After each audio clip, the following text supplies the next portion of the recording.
We've come to a point where anyone who shows eyes to India is seen as a friend, or who shows eyes to the Narendra Modi government is seen as a friend. And the alienation I've brought witness in my life. My identity, that I'm a Kashmiri. The whole Article 370 issue. After the removal of 370 article, there are 42,000 people murdered in the parliament. इस protest को start हुए अभी कुछ ही समय हुआ था कि 5 से 6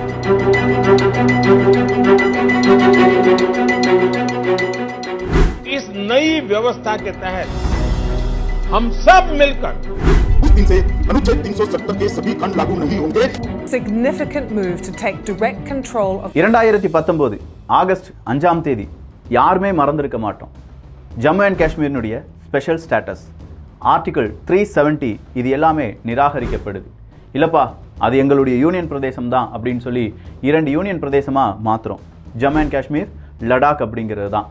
இது யாருக்கு வலிச்சதோ இல்லையோ நம்முடைய அண்டை நாடு அப்படின்னு சொல்லக்கூடிய பாகிஸ்தானுக்கு ரொம்ப பெரிய வலியும் வேதனையும் கொடுத்தது. ஐயோ ஸ்பெஷல் ஸ்டேட்டஸ் இல்லைனா நம்முடைய தீவிரவாதிகளை உள்ளே எப்படி அனுப்புறது? நம்முடைய எஜமான்கள் நமக்கு இனிமேல் காசு தரமாட்டேன்னு சொல்லுவாங்களே, தீவிரவாதத்தை வளர்த்து விட்டால் தான் நமக்கு காசு கிடைக்குமே அப்படின்னு சொல்கிற அந்த பதட்டம் தான். இதை எல்லா அரங்குகளிலும் அவங்க கொஞ்சம் கொஞ்சமாக குமரலாக வெளியேற்றி வந்தார்கள். எங்கே கிடைச்சாலும் எனக்கு ஜம்மு காஷ்மீர் ஆர்டிகல் 370 மறுபடியும் கொண்டு வாங்க, ஜம்மு காஷ்மீரை வந்து தனியாக எங்கள் கூட இணைத்து விடுங்கள் அப்படி இப்படின்னு சொல்லி பல ஸ்டேஜில் இந்தியாவுக்கு எதிராக பாகிஸ்தான் பேசிக்கிட்டே இருந்தாங்க. இங்கே சைலண்டாக நாம் பார்த்துட்டே இருந்தோம். நீ ஆடு ராசா, உன் ஆட்டம் எங்கே வர இருக்கும் அப்படின்னு சொல்லி நாங்களும் பார்க்கிறோம் அப்படின்னு சொல்லி ரொம்ப சைலண்டாக இந்தியர்கள் எல்லாருமே வேடிக்கை பார்த்துட்டு இருந்த இந்த நேரத்தில் தான் 2023 ஜனவரி மாதம் பாகிஸ்தானுடைய இப்போதைய பிரைம் மினிஸ்டர் ஷஹாப் ஷெரீஃப் அவர்கள் நாங்கள் 75 வருடங்களா என்ன செஞ்சோன்னு தெரியலை, ஆனால் இப்போது பிச்சை கேட்குறோம், எங்களுக்கு பணம் அப்படிங்கிறது வேணும், வி ஆர் பெக்கிங் அப்படின்னு சொல்லி மிகப்பெரிய அளவில் அண்டை நாடுகள், ரொம்ப பெரிய அளவில் நட்பு நாடுகள், இல்லை கொஞ்சம் தூரமாக இருந்தாலும் பாகிஸ்தான் நல்லா இருக்கணும் அப்படின்னு சொல்லிக்கூடிய அந்த நாடுகள் எல்லாத்தையுமே நாங்கள் பணத்தை எதிர்பார்க்கிறோம் அப்படிங்கிற ஒரு கோரிக்கையை வைக்கிறார். இன்னைக்கு வேர்ல்டு பேங்க் ஒரு அறிவிப்பை கொடுத்துருக்காங்க. IMF பாகிஸ்தானுக்கு ஒரு பெரிய ட்விஸ்ட்டை கொடுத்துருக்காங்க. இப்படியே போச்சுன்னா பாகிஸ்தான் திவால் ஆயிரும்னு சொல்கிறாங்களே, உண்மைதானா? உண்மையான தகவலை இந்த ஒரு பதிவு வழியாக பார்த்துடலாம். அன்பு தமிழஞ்சங்களுக்கு தமிழ் பொக்கிஷத்தின் வணக்கங்கள்.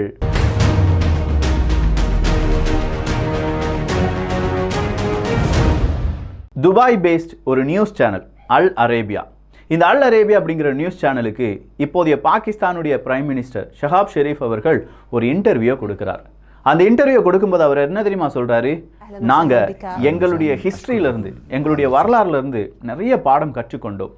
இனி நாங்கள் அமைதியாக இருக்க விரும்புகிறோம். ஏண்டா இவ்வளோ நாள் தீவிரவாதத்தை வளர்த்து விட்டுட்டு இனி நீ அமைதியாக இருக்கணும்னு விரும்புகிறேன்னு சொன்னால் அது எப்படி சாத்தியம் அப்படிங்கிற கேள்வியை, அந்த எதிர்கேள்வியை யார் கேட்கல? அல் அரேபியாவினுடைய அந்த நியூஸ் ஆங்கர் கேட்கல. அவர் கேட்காம விட்டுட்டார். சரி, அப்படி கேட்கலனாலும் அவர் வாண்டடாக வந்து இந்த ஷஹாப் ஷெரீஃப் அப்படிங்கிறவர் வாண்டடாக வந்து ஒரு பதிலை சொல்கிறார். ஆனால் இப்படி நான் சமாதானமாக வாழ்கிறதுக்கு இப்போது இருக்கும் பிரச்சனை, இந்தியா மற்றும் பாகிஸ்தானுக்கு இடையே இருக்கக்கூடிய பிரச்சனையை தீர்க்க வேண்டும். அதுலேயும் குறிப்பாக எரிகின்ற பிரச்சனையாக இருக்கக்கூடிய ஜம்மு காஷ்மீரை உடனடியாக தீர்க்க வேண்டும். அப்படி தீர்த்தால் மட்டும்தான் நாங்கள் நல்லபடியாக வாழ முடியும். நீ நல்லபடியாக வாழ்கிறதுக்கும் ஜம்மு காஷ்மீர் பிரச்சனையும் அதை தீர்ப்பதற்கும் உனக்கு என்னடா சம்பந்தம் அப்படிங்கிற அந்த ஒரு கேள்வியை கூட மறுபடியும் இந்த அல் அரேபியாவினுடைய நியூஸ் ஆங்கர் திருப்பி கேட்காம விட்டுட்டார். இவர் பாட்டுக்கு அடித்து விட்டுட்டே இருக்க இது ரொம்ப வைரலாக எல்லா இடமுமே பரவ ஆரம்பிச்சிருச்சு. எங்ககிட்ட பணம் இல்லை, ஆமாம் உங்ககிட்ட பணம் இல்லை. எங்ககிட்ட பவர் இல்லை, உங்ககிட்ட பவர் இல்லை. அப்போ யார்கிட்ட பவர் இருக்குது? இராணுவத்திட்ட பவர் இருக்குது. இந்த இராணுவம் அப்படின்னு சொல்கிற அந்த விஷயத்துக்குலாம் நான் வரப்போகிறேன். முக்கியமான சில விஷயங்களை நம்ம பார்க்க வேண்டியதாக இருக்குது. ஸோ இப்போது ஷஹாப் ஷெரீஃப் அவர்கள் என்ன சொல்கிறாருன்னா, ஜம்மு அண்ட் காஷ்மீருக்கான பிரச்சனையை தீர்ப்பதற்கு ஆர்டிகல் 370 மறுபடியும் கொண்டு வரணும் அப்படிங்கிறது தான் முதல் விஷயம். ஜம்மு அண்ட் காஷ்மீரில் எங்கடா பிரச்சனை நடந்துட்டுருக்கு? இல்லை இந்த 370 மறுபடியும் கொண்டு வந்தால் பாகிஸ்தானுடைய என்டையர் பிரச்சனை முடிஞ்சிட மாதிரி ஒரு பெரிய பிம்பத்தை கட்டமைத்து கொண்டிருக்கிறையே அப்படின்னு சொல்கிற கேள்வியை இப்போ இந்தியர்கள் கேட்க ஆரம்பிச்சிட்டாங்க. அதை விட முன்னாள் பிரைம் மினிஸ்டராக இருந்த இம்ரான்கான் அவர்கள் இந்திய பிரதமர் நரேந்திர மோடி அவர்களுடைய எலெக்ஷன் கேம்பெயின் ஒன்று, அந்த எலெக்ஷன் கேம்பெயினில் ஐ திங்க் எலெக்ஷன் கேம்பெயினாக தான் இருக்கும். அந்த எலெக்ஷன் கேம்பெயினில் மோடி அவர்கள் என்ன சொல்கிறாங்கன்னா, இப்படியே வந்துச்சுன்னா பாகிஸ்தானை நம்ம பிச்சை எடுக்க வைப்போம்டா, அதெல்லாம் நீங்கள் பார்க்க தான் போகிறீங்க அப்படிங்கிற ஒரு வார்த்தையை கொடுக்குறார். ஸோ அந்த வார்த்தை, அந்த கிளிப்பை மட்டும் எடுத்துட்டு, பாத்தியா ஷஹாப் ஷெரீஃப் அவர்களே, பிரதமர் நரேந்திர மோடி அவர்கள் இந்தியா வந்து சொன்னதை செஞ்சிச்சு, நீங்கள் என்ன செய்ய போகிறீங்க, என்ன கிழிக்க போகிறீங்க அப்படின்னு சொல்கிற மாதிரி சில வார்த்தைகளை கேட்குறார். இம்ரான்கான் அவர்களே, அந்த பிரதமர் நரேந்திர மோடி அவர்கள் இருக்காங்கல்ல, அவர் பேசினதே உங்கள் ஆட்சியின் போது தான் அப்படிங்கிறத இம்ரான்கான் அவர்களும் அவருடைய அந்த அரசியல்வாதிகளும் மறந்துட்டாங்க போல. ஸோ இப்படி இந்தியாவை உயர்த்தி பேசுவது பிரைம் மினிஸ்டர் இம்ரான்கான், முன்னாள் பிரைம் மினிஸ்டர் இம்ரான்கான் அவர்கள் மட்டும் கிடையாது. அங்கே இருக்கக்கூடிய செய்தி ஊடகங்களே இந்தியாவை பாருங்க, இந்தியா குறைந்த விலையில் கச்சா எண்ணெய் வாங்குது, இந்தியா 2 நாடுகள் மிகப்பெரிய அளவில் போராடி அங்கே போரிட்டு கொண்டு இருக்கிறார்கள், ரஷ்யா மற்றும் அமெரிக்கா. உக்ரைன் பக்கமாக அமெரிக்கா இருக்காங்க. ஆனால் 2 நாடுகளுமே ஒரு நாட்டை எதிர்பார்க்குறாங்க, அதுதான் இந்தியா. அந்த இந்தியாவினுடைய கெத்தை பாருங்க அப்படின்னு சொல்லி பாகிஸ்தானில் இருக்கக்கூடிய ஊடகமே இந்தியாவை புகழ்ந்து பேசுது. இப்படியே போச்சுன்னா பாகிஸ்தான் படுத்துரும், இப்படியே போச்சுன்னா இந்தியா ஜெயிச்சிரும், இப்படி அவங்களுடைய வைத்தறிச்சலையும் எங்கே கொட்டியிருக்காங்க, ஊடகத்தில் கொட்டியிருக்காங்க. முதல் விஷயம், யாருடைய வளர்ச்சி பிடிக்காம யாராவது ஒரு நபர் பேசுகிறாங்களோ அவர் பேசக்கூடிய நபர் கண்டிப்பாக மறுபடியும் வீழ்ந்து கொண்டு தான் இருப்பார்கள். அதுக்கு சிறந்த உதாரணம் இந்த பாகிஸ்தான் அப்படின்னு சொல்லலாம். கடந்த 75 வருடங்களா நாங்கள் 3 முறை இந்தியா கூட போரிட்டு இருக்கிறோம் அப்படின்னு சொல்கிறார். அந்த 3 முறையும் போர் காரணமாக பசி, பட்டினி, பஞ்சம், வேலை இல்லை, வேலையில்லா திண்டாட்டம், இதை தான் எங்களால் உருவாக்க முடிஞ்சது, இந்தியா பாகிஸ்தானில் உருவாக்க முடிஞ்சது அப்படின்னு சொல்லி சைடு கேப்பில் இந்தியா உள்ளக்கு கொண்டு வந்துட்டார். 3 யுத்தத்திலையும் தோற்று விட்டாய் பாகிஸ்தான், அது உனக்கு புரியலையா? 3 யுத்தத்தையும் வாண்டடாக இந்தியா தொடங்கியது அப்படின்னு சொல்லி பாகிஸ்தானால் சொல்ல முடியுமா? பாகிஸ்தான் இப்படி பல விஷயங்களில் அவங்க என்ன செஞ்சுக்கிறாங்கன்னா இப்போ மாட்டிக்கிறாங்க. ஸோ அங்கே இருக்கக்கூடிய மெயின் பிரச்சனையே வேலையில்லா திண்டாட்டம், அங்கே இருக்கக்கூடிய மெயின் பிரச்சனையே அவங்களுடைய கடன் அப்படிங்கிறது தான். கிட்டத்தட்ட ஒரு 68 வருடங்கள், நல்லா கவனிச்சுக்கோங்க, 68 வருடங்களாக பாகிஸ்தானுடைய உடனடியாக தீர்க்க வேண்டிய கடன் எவ்வளவு அப்படின்னு கேட்டிங்கன்னா வெறும் $60 பில்லியன் அமெரிக்க டாலர். வெறும் $60 பில்லியன் அமெரிக்க டாலர். கடந்த 7 வருடங்களில், நல்லா கவனிச்சுக்கோங்க, கடந்த 7 வருடங்களில் பாகிஸ்தானுக்கு இப்போ எவ்வளவு கடன் இருக்குது அப்படின்னு கேட்டிங்கன்னா 130 பில்லியன் அமெரிக்க டாலர் உடனடியாக தீர்க்க வேண்டிய கடன். இந்த 130 பில்லியன் அமெரிக்க டாலர் 7 வருடத்தில் 60 பில்லியன் அமெரிக்க டாலரை இவங்க கடனாக மட்டும் வாங்கியிருக்காங்க.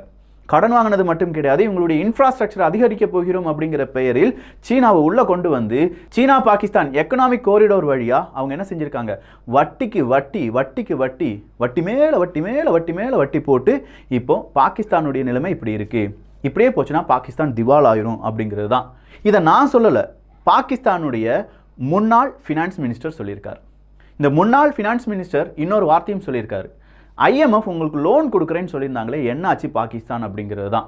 ஸோ பாகிஸ்தானுடைய அந்த இப்போ இருக்கும் ஃபினான்ஸ் மினிஸ்டர் ஒரு அறிக்கையை கொடுக்குறார், IMF எங்களுக்கு லோன் கொடுக்குறேன்னு சொன்னாங்க, IMF-இனுடைய டீம் பாகிஸ்தானுக்குள்ளே வந்து பார்த்த பிறகு தான் லோன் கொடுப்பதாக சொல்லியிருந்தார்கள், ஆனால் அந்த டீம் இன்னும் அரைவல் ஆகலை, வந்த பிறகு தான் எங்களால் எதுவுமே உறுதியாக சொல்ல முடியும் அப்படின்னு சொல்கிறாங்க. IMF ஒன்று புடனிலேயே அடித்து கீழே தள்ளி விட்டுருக்காங்க. ஏன்னா IMF சில கோரிக்கைகளை வச்சுருக்காங்க. IMF-னுடைய லோன் கிடைச்ச உடனே பெட்ரோல் டீசல் விலையில் 50 ரூபாய், பாகிஸ்தானுடைய 50 ரூபாய் அப்படிங்கிறத எக்ஸ்ட்ராவாக டேக்ஸ் கட்டணும். ஸோ பெட்ரோல் டீசலினுடைய விலையை உயர்த்த வேண்டும். கேஸ் அப்படிங்கிறதுக்கான ப்ரைஸை 40% இன்க்ரீஸ் பண்ணணும். எலக்ட்ரிசிட்டி, அங்கே மனிதர்கள் யூஸ் பண்ணக்கூடிய எலக்ட்ரிசிட்டியை 40% இன்க்ரீஸ் பண்ணணும். இது இல்லாமல் இன்னும் பல டேக்ஸ் கொடுக்கணும். இதெல்லாம் நீ செய்கிறேன்னு சொல்லி நான் உனக்கு லோன் தரேன்னு சொல்கிறாங்க. என்னடா பாகிஸ்தானை நல்வழிப்படுத்துவதற்காக IMF-ட லோன் கேட்டால் ஒட்டுமொத்தமாக பாகிஸ்தானை இல்லாமல் செய்வதற்கு IMF லோன் கொடுக்குறாங்களா? இந்த வார்த்தையை முன்னாள் ஃபினான்ஸ் மினிஸ்டர் கேட்டிருக்கார். அப்படி கேட்டது மட்டும் இல்லாமல் கீழே இன்னொரு கேல்குலேஷன்லாம் போட்டு இப்படியே போச்சுன்னா இன்ஃப்ளேஷன் 70% ஆயிரும். 70%லாம் நம்மளால் கன்சிடர் கூட பண்ணி பார்க்க முடியாது. IMF சொல்கிற ரூலெல்லாம் நம்ம அக்செப்ட் பண்ணி கடன் வாங்கினா கூட நம்முடைய இன்ஃப்ளேஷன் 35% இருக்கும் அப்படின்னு சொல்கிறாங்க. நார்மலாக ஒரு நாட்டினுடைய இன்ஃப்ளேஷன் 6.5%லேருந்து 11% வரை இருக்கலாம். அது 11%லாம் ரொம்ப கூடுதல் தான். ஆனால் இப்போ பாகிஸ்தான் சொல்கிற இன்ஃப்ளேஷன் நம்ம IMF கொடுக்குற லோனை வாங்கினா கூட 35% இருக்கும் அப்படின்னு சொல்கிறாங்க. ஸோ 70% இன்ஃப்ளேஷன் அப்படிங்கிறது நேற்று ₹1 வாங்கின ஒரு காய்கறியை நம்ம ₹1.70 வாங்க வேண்டியதாக இருக்கும். இப்படி அந்த இன்ஃப்ளேஷன் 70% அப்படிங்கிறது இன்க்ரீஸ் ஆச்சுன்னா, இப்படி ஒரு பிரச்சனை பாகிஸ்தானில் வந்துச்சுன்னா அங்கே இருக்கக்கூடிய மக்கள் ஆல்ரெடி ரொம்ப கோபத்தில் இருக்காங்க. அங்கே கோதுமையை கொண்டு போக முடியல. நார்மலாக ஒரு பையில் கனமாக ஏதாவது இருந்துச்சுன்னா அது கோதுமை தானா அப்படின்னு சொல்லி மக்கள் அடித்து பிடுங்குறாங்க. அங்கே இருக்கக்கூடிய டாக்ஸி சர்வீஸ், அங்கே இருக்கக்கூடிய பல விதமான வாகனங்கள் வழியாக கோதுமை திருட்டு அப்படிங்கிறது நடக்குது. சரிப்பா, மேட்ருக்கு வந்துடலாமே.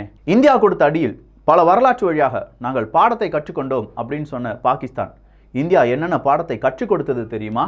முதல் விஷயம், ஆர்டிகல் 370 யாரும் கை வைக்க முடியாதுன்னு நினச்சாங்க, கை வச்சோம். முதல் பாடம் அடி. அடுத்ததா, நாங்கள் பெரிய தீவிரவாத தாக்குதல் நடத்துவோம்ப்பா, உங்கள் நாட்டுக்குள்ளேயே வந்து தாக்குவோம்ப்பா அப்படின்னு சொல்லி அங்கே இருக்கக்கூடிய தீவிரவாதிகளை அனுப்பி நம்ம நாட்டுக்குள்ளேயே தாக்குதல் நடத்தினாங்க, திருப்பி அடித்தோம், ஓட ஓட விட்டு அடித்தோம். இது 2வது அடி. 3வதா, சார்க் மாநாடு நடக்குது. இந்த சார்க் மாநாடு அப்படின்னு சொல்லும்போது உண்மையாக முக்கியமான ஒரு மாநாடு. அந்த மாநாடை இந்தியா புறக்கணிக்குது. வர முடியாதுடா, என்னடா செய்ய போற அப்படின்னு சொல்லி இந்தியா கேட்குது. மீதம் இருக்கும் 8-9 நாடுகளும் இந்தியா வரலன்னு சொல்லிட்டாங்கய்யா, நாங்களும் சார்க் மாநாட்டுக்கு போக முடியாது அப்படின்னு சொல்லி அறிவிக்கிறாங்க. அன்றைய சார்க் மாநாடு அப்படிங்கிறது கேன்சல் செய்யப்படுது. இது இந்தியா கொடுத்த அடி. ஐநா சபையில் பாகிஸ்தான் எப்பெல்லாம் ஜம்மு காஷ்மீர் விஷயத்தை பற்றி இழுக்கிறார்களோ அன்னைக்கெல்லாம் திருப்பி அடி கொடுத்தது இந்தியா. இந்தியாவினுடைய அங்கே இருக்கக்கூடிய அங்கத்துவங்கள், இந்தியாவுக்காக போராடக்கூடிய இல்லாட்டி இந்தியாவுக்காக மிகப்பெரிய அளவில் அவங்க காய் நகர்த்தக்கூடிய அரசியல்வாதிகளும் அரசு அதிகாரிகளும் பாகிஸ்தானுக்கு சரியான பதிலடியை கொடுத்தாங்க. இந்தியாவினுடைய இராணுவம் சொல்லவே வேண்டாம். நம்முடைய இராணுவ ஜெனரல் மனோஜ் பாண்டே அவர்கள் என்ன தெரியுமா சொன்னார் லாஸ்ட்டாக, இந்த நம்ம இராணுவ தினம் வந்திருந்தது பார்த்தீங்களா, நாங்கள் இரட்டிப்பாக கொடுத்துட்ருக்கோம். விஜய் அவர்களுடைய டயலாக் மாதிரி தான், அன்போ சரி அடியும் சரி எனக்கு கொடுக்கறதுக்கு முன்னாடி கொஞ்சம் யோசிச்சு கொடுக்கணும், அதை 3 மடங்கு கொடுப்பேன்னு சொல்லுவார் பார்த்தீங்களா. அதே மாதிரி இந்தியா இப்போ 2 மடங்கு கொடுத்துட்ருக்கு.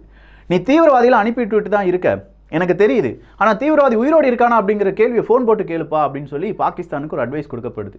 அவங்க ஃபோன் போட்டாலும் எல்லாருடைய ஃபோனும் சுவிச் ஆஃப். ஏன்னா தீவிரவாதிகளை நாங்கள் கொண்டுடுறோம், இங்கே வர்ற வேணா செத்து போயிட்டு தான் இருக்காங்க, கொஞ்சம் பார்த்து உன்னுடைய காய்களை நகர்த்திக்கொள் அப்படின்னு சொல்லி நம்ம டேரெக்டாகவே வார்னிங் கொடுத்துட்ருக்கோம். வேறு எதுவும் வேண்டாங்க, ஒரே ஒரு மனுஷனை பற்றி மட்டும் நீங்கள் சர்ச் பண்ணி பாருங்க. டிபி ட்ரூப்ஸ் இன்றைக்கி நீங்கள் செய்ய வேண்டிய வேலை ஒரே ஒரு விஷயம் தான். இனி பாகிஸ்தானை பற்றி எவெல்லாம் பேசுகிறானோ அவனுக்கு ஒரே ஒரு பெயரை மட்டும் சொல்லுங்கள், ஜாவீத் பஜ்வா அப்படிங்கிற அந்த பெயர் தாங்க.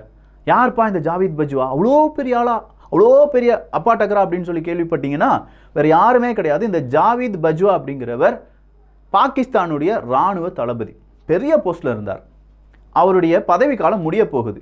அப்படி முடிய போகிறதுக்கு 2 வாரத்துக்கு முன்னாடி அவங்களுடைய மகளுக்கு ஒரு திருமணம் அப்படிங்கிறத ஏற்பாடு பண்ணுறாங்க.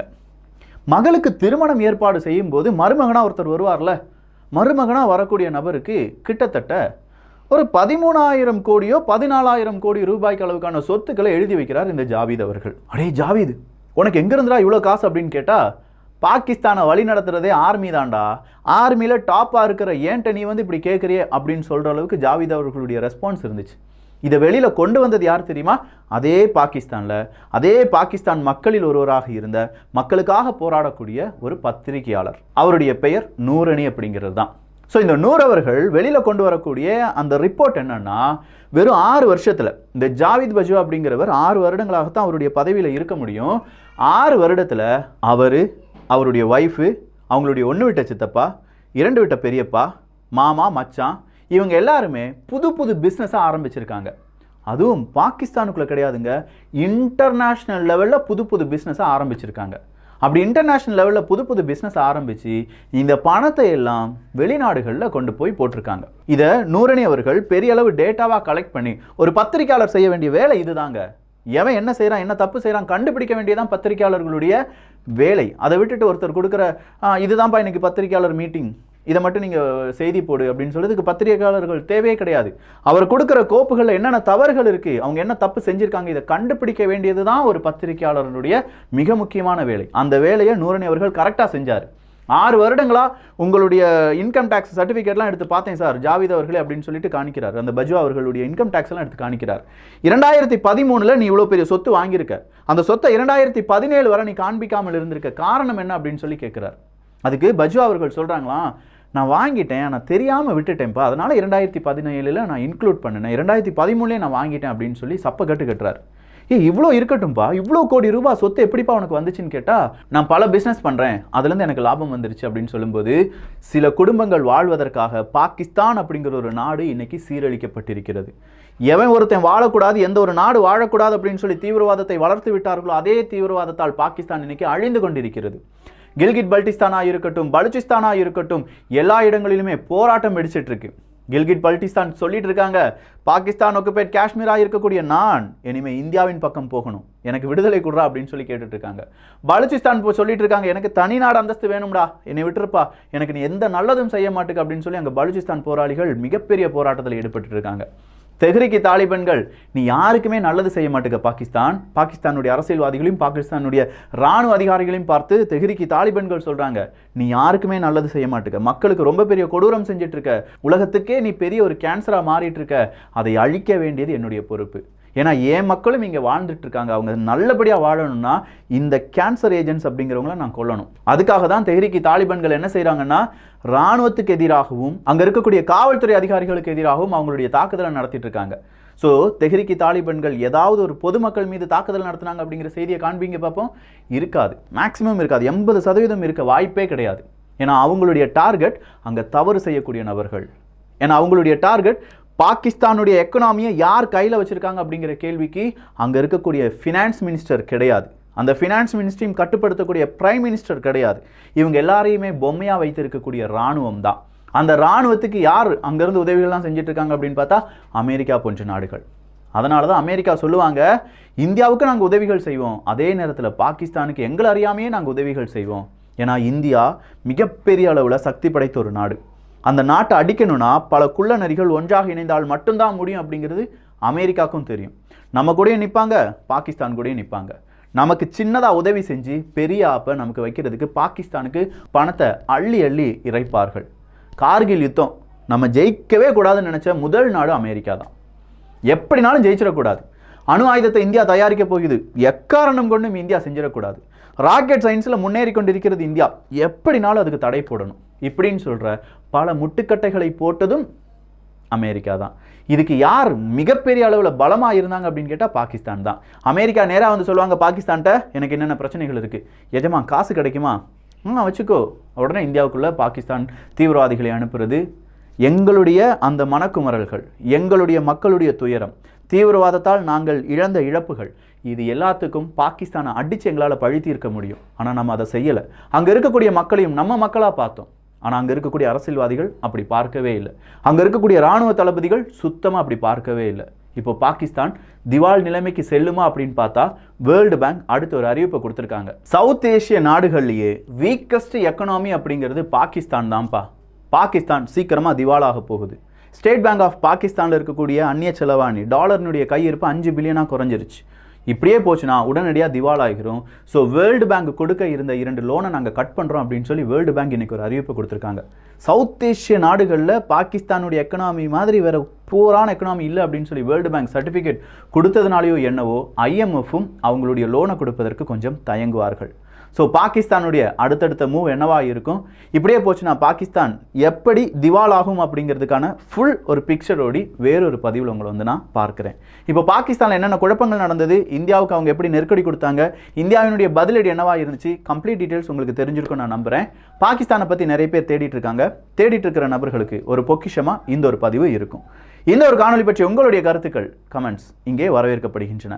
எல்லோரும் தமிழ் பொக்கிஷத்தில் இணைந்திருங்கள். நல்லதை பகிர்ந்து ஷேர் பண்ணி நல்ல சமுதாயத்தை உருவாக்குவோம். நன்றி, வணக்கம்.